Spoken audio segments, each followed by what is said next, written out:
first of all, thank you very much for joining with us today. It's an honor to be here in Georgia.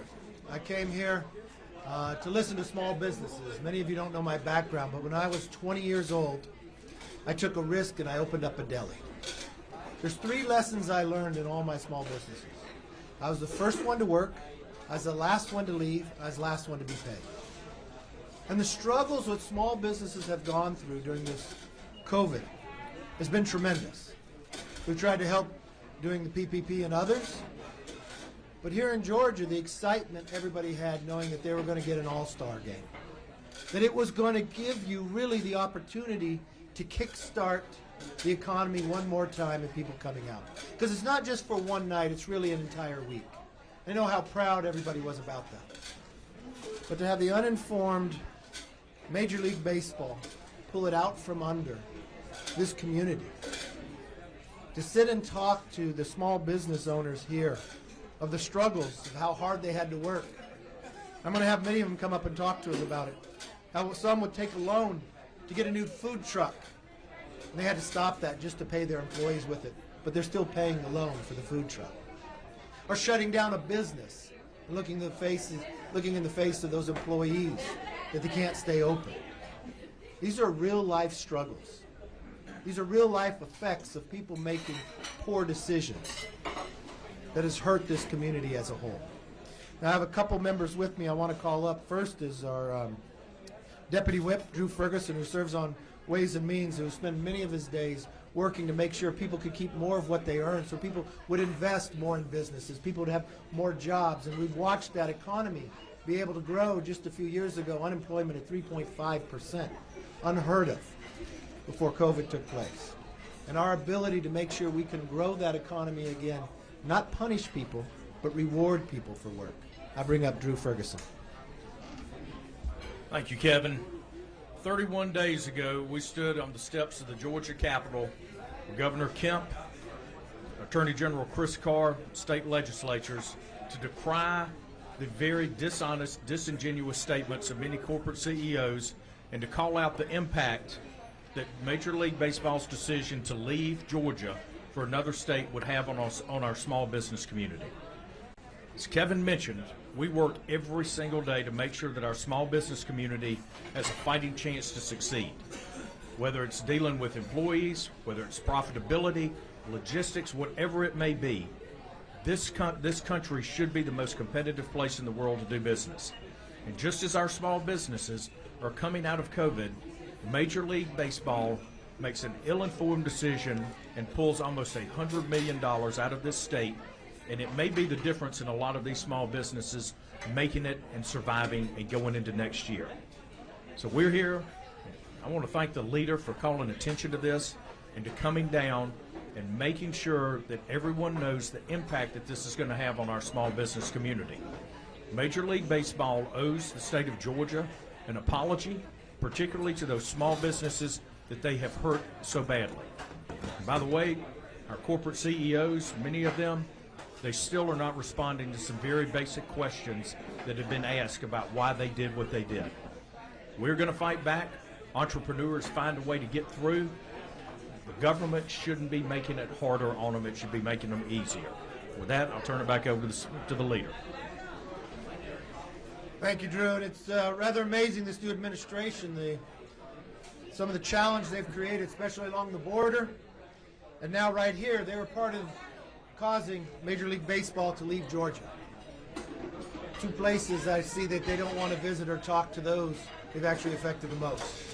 It'd be nice for them to sit down with these small business owners, for the president to explain why he thought they should leave, why these businesses should be hurt after how much they've struggled for such a from the last year with COVID.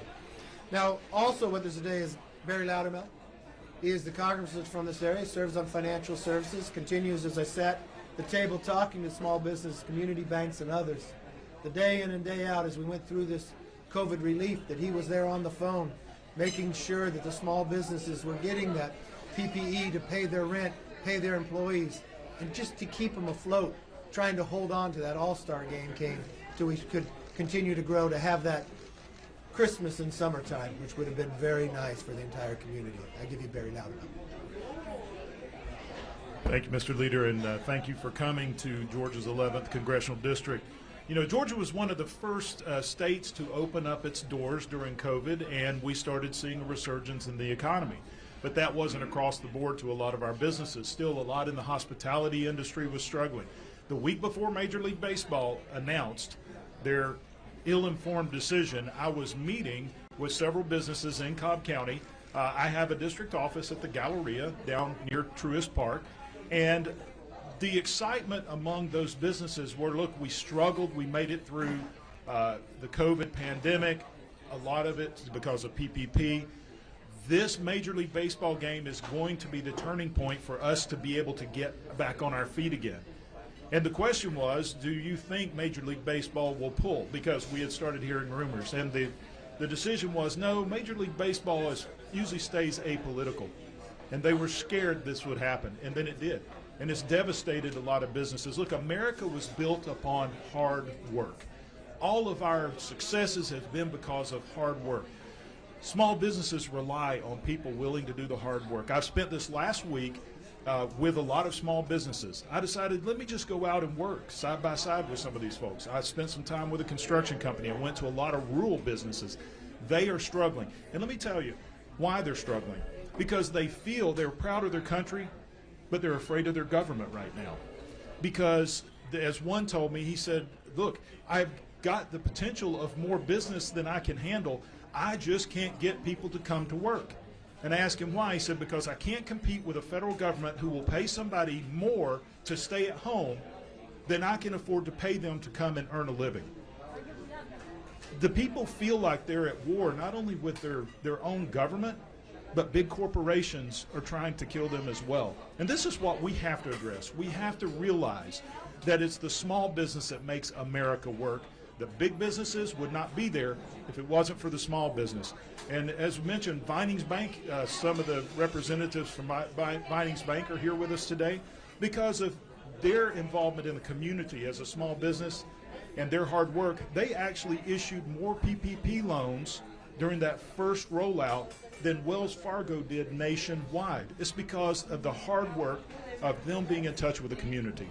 This is what the impact of Major League Baseball has had on the small business owner. It's not the big business that's hurting from it, it's the small guy. Thank you, Barry. I was excited about being able to come here, but to listen to small business, but more importantly, to come here to eat. I hope you all had a little opportunity to eat. There's no such thing as Gus having a small plate. I've never seen these size of plate. But when you sit and talk to Gus, this isn't his only restaurant. All of them have opened back up but one. But you ask him about the struggle, 27 years right here. And he'll tell you for the first 4 years, it did not make it. But he tells his wife, we're going to keep going. We're going to get through it until that moment that he's able to take off. COVID comes and they get shut down. You know what he does? He builds a drive-through. Not once, but twice. They never shut down 24 hours a day to keep people employed, to keep things moving. What does he do when he opens that drive-through first time? Offers free food. Because he wants the community to be able to be together. That's the spirit that you see in an entrepreneur. That's a spirit that you see that would take that risk. But what has happened to him and the rest of Georgia when you wipe away an all-star game that you planned for, the number of employees that he works, and there's times you come here at 3 in the morning, you're making an order, Gus is either taking the order or making the food. Because this is his family. This is his establishment. But everybody who works for him is part of the family. Let's bring Gus up to say a few words as well.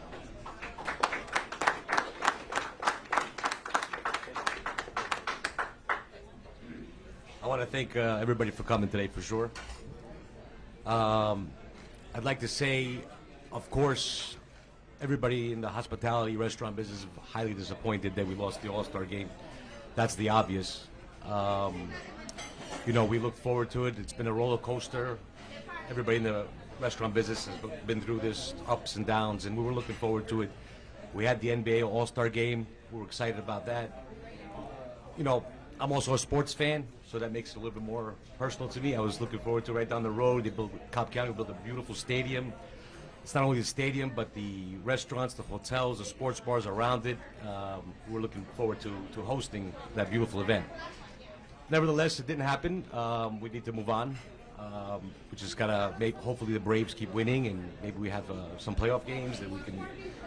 I was preparing a menu with the chef for the All-Star game, so we might have to make it a playoff menu. But we can't. You can't. I want to make sure everybody understands that in life, we can't all agree on everything, because life would be boring if we all agreed. So, anytime there's any discrepancies or difference of opinions, the best thing to do is try to negotiate, compromise, figure out a solution without something so drastic.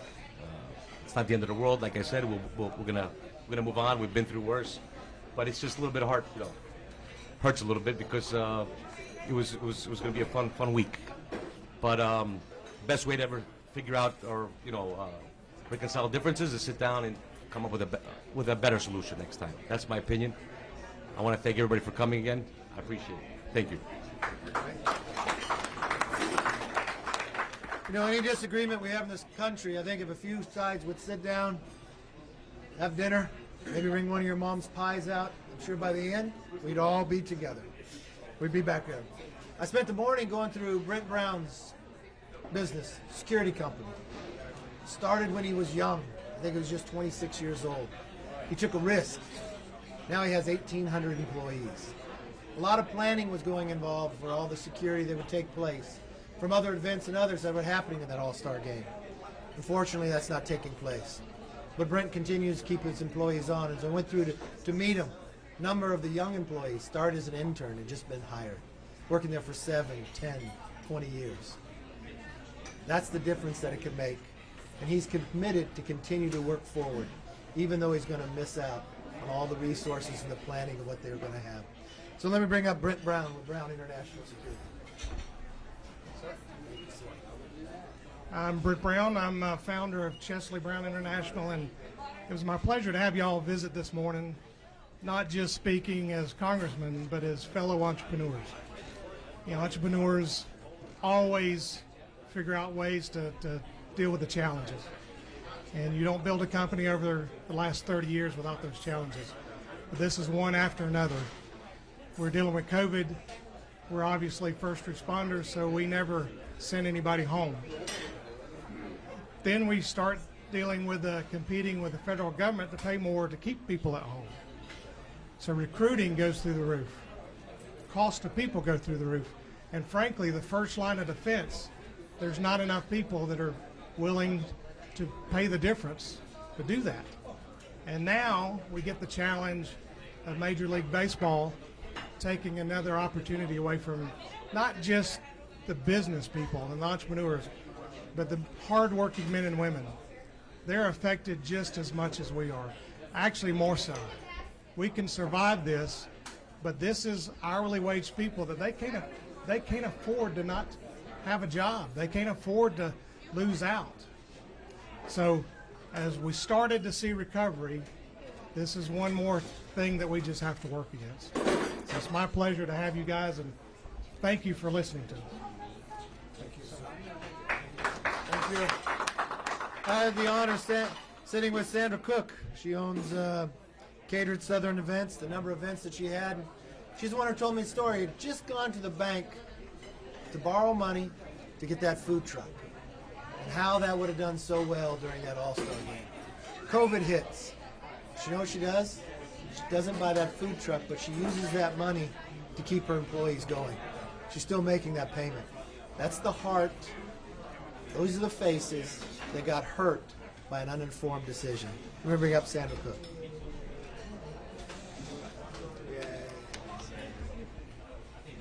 Good afternoon. I'm Sandra Cook, owner of Catered Southern Events. Yes, it is true. The COVID hit, and we lost $100,000 within probably 8 months of the COVID.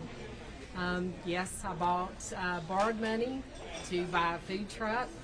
I and my employees got paid, but there's still no food truck, and I'm still paying on the loan. I had already talked to a hotel about catering for the teens coming in and all of the parents and kids, and that went on the wayside. And so it's just really a sad situation that you get slapped in the face again. And thinking that you're coming out of something, and we will get that food truck one day. And so we'll be able to take on anything else that comes our way. So thank you very much, and I'm so thankful that these guys behind me are listening to what the small community owners and just they're listening to us finally. And I'm going to speak for my friends that are caterers, these restaurants, and sadly the things that had to close. But they're all affected by what has gone on, and now this. So, thank you. And Gus, I will tell you, Sandra said it was nice to have somebody cook for her for a change. So, and she loved the food. So, the next I want to bring up Mitch Roden. He's got a family business that his father started. He had to adapt in the middle of COVID. He had to shut down one of the businesses, almost reinvent. But he was able to succeed and able to move forward. That's what you get from entrepreneurs. Whatever struggles put before them.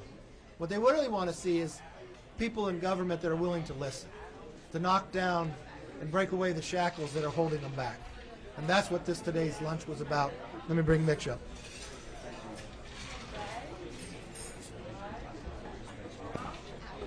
I'm Mitch Roden, and it's my pleasure to be here today. I appreciate the opportunity that's been afforded to us to talk about these issues and to reiterate what the others have said. And that really is to put a face on the reality of decisions like this, which impact small businesses and businesses that you never hear about, not Coca-Cola or Delta or big businesses, but small businesses, which really make up the fabric of our community. And those businesses are made up of individuals, of families, husbands and wives and children, and those are the people who are impacted by decisions like this. And it's just really frustrating, as we talked about, given all of the things that we've all dealt with in our own way from COVID and other things, to have another situation that was, really came out of left field to adversely impact everybody in this space. So I appreciate the opportunity to talk to you today. I appreciate our elected officials who have created this forum, and I hope that everybody in the small business community can get back to normal and not have to deal with factors like this as we move forward. Thank you very much. Thank you, Mitch. I want to thank all the businesses who turned out to tell us their stories, talk about the struggles, but ways that we could find solutions to help it move forward. We were very hopeful that come the summer with the All-Star game, it was going to be the kickstart to really bring back for that money that resources lost, the struggles that they had to put in.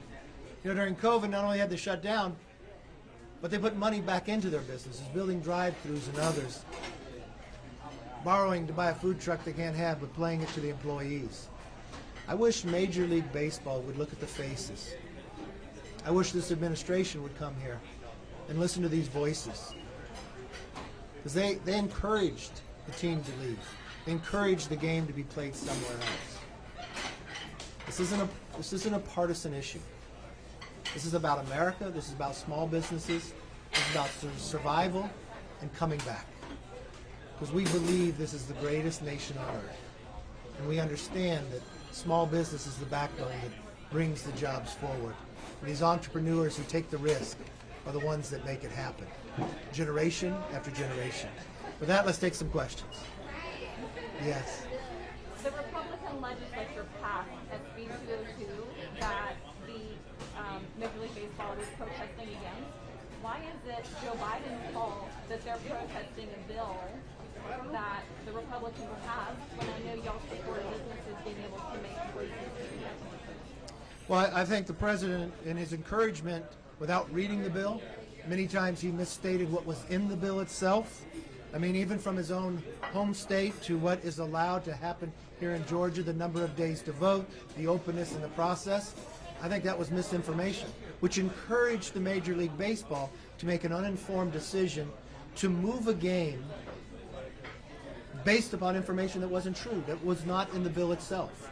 And when you really looked at and you want to help minority-owned small businesses, you've got a much larger population of that right here in Georgia than anywhere else, and especially from where they moved it to. Yes, ma'am. So what's next? What do you do from here to help these businesses, or are you hoping Major League Baseball might change their mind? Well, I wish Major League Baseball would learn the lesson from this, to not make a rash decision, to make informed decisions, to read the bills before they make judgment.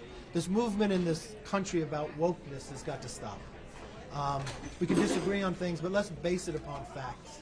What I really want to have happen here is not the people who have been hurt, the small businesses, but more importantly, every single one that stood up here, the entrepreneur that risked everything, they would tell you it wasn't about them.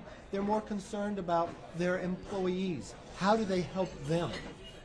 They put a lot of plans, they put a lot of investment into that week. And for a lot of people that get an all-star game, that's Christmas for their business. That helps them go on to other months. I think Major League Baseball should find a way to make it up to this community, because they made an uninformed decision and they harmed a lot of people who are out of work and could have made overtime, could have been able to make investments that they were missing, especially after COVID. How much do you think has been subjected Stacey Abrams behind some of this to move the ball game out of Georgia? Do you believe she was behind it? You know, I'm not from Georgia. I'd let one of these announce that there. But I would think, regardless of where you are in a party, you would be excited about celebrating your state. You would be excited about showing off. Baseball, they don't come out and show how they're registered to vote. They came out to play ball, America's pastime. And that's an excitement to be here, to be able to achieve the right to have the All-Star game. And it's not just one night, it's the home run derby. It's the people who come from across the nation to be able to see this state, to walk into diners such as this, to go and see your arts and your other communities that are here.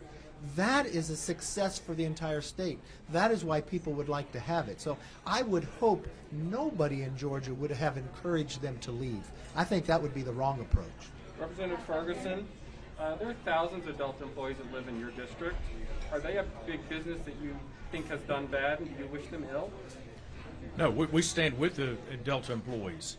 I happen to represent more Delta employees and their families than any other member of Congress, and we're standing with them. We've had many of them come to us and say, thank you for being our voice. We are afraid to speak up. We're afraid for our jobs. We're afraid of the hostile work environment that's been created there. So, no, we stand with it. I get on a Delta flight every week to go back and forth to D.C. It's not wrong to punish the men and women of Delta because their CEO lost his moral compass on this issue. Yes, ma'am. Will you call for a vote to seek the removal of Liz Cheney from your leadership here?